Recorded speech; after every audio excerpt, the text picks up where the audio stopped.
ito po ang ginagawa natin kapag nakabili tayo ng maraming kamatis. And of course, pag mura ang kamatis. Kasi dito sa Middle East, minsan mura ang kamatis. So, bumibili ako ng 2 box. Yung malalaking box na naka-styrofoam.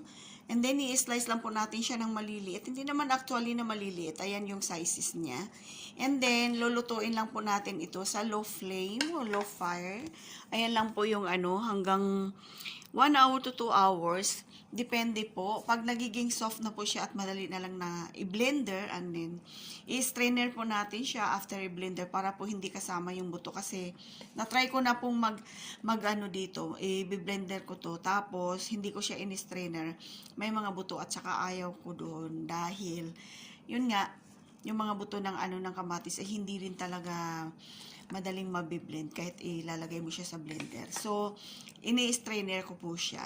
May upload na po ako nito sa aking YouTube channel. And then, so, ngayon, ang natin, ang ating next procedure nito is, pagkatapos ng i-strainer, iluluto po natin siya ulit dito sa ating salad master, which is 6.6 liter na salad master.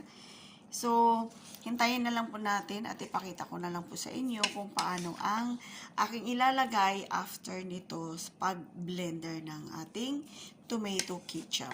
Kasi alam naman natin, di ba, hindi na po tayo ngayon masyadong secure or sa ating, lalo sa ating kalusugan, ang ketchup is lalo na pag matakaw ka sa ketchup at may mga preservative. Alam naman po natin na may mga preservative ang ating mga ketchup na binibili sa supermarket. So, why not nagagawa tayo dito sa bahay at talagang sigurado pa tayo na organic ang ating niluluto or ang ating ginagawang ketchup. So, yan lang po. Maraming salamat for watching, and then i-upload ko lang po kung ano po yung ilalagay ko dito after ng ma-strainer natin yung second procedure. So, thank you so much for watching, and God bless everyone. Bye!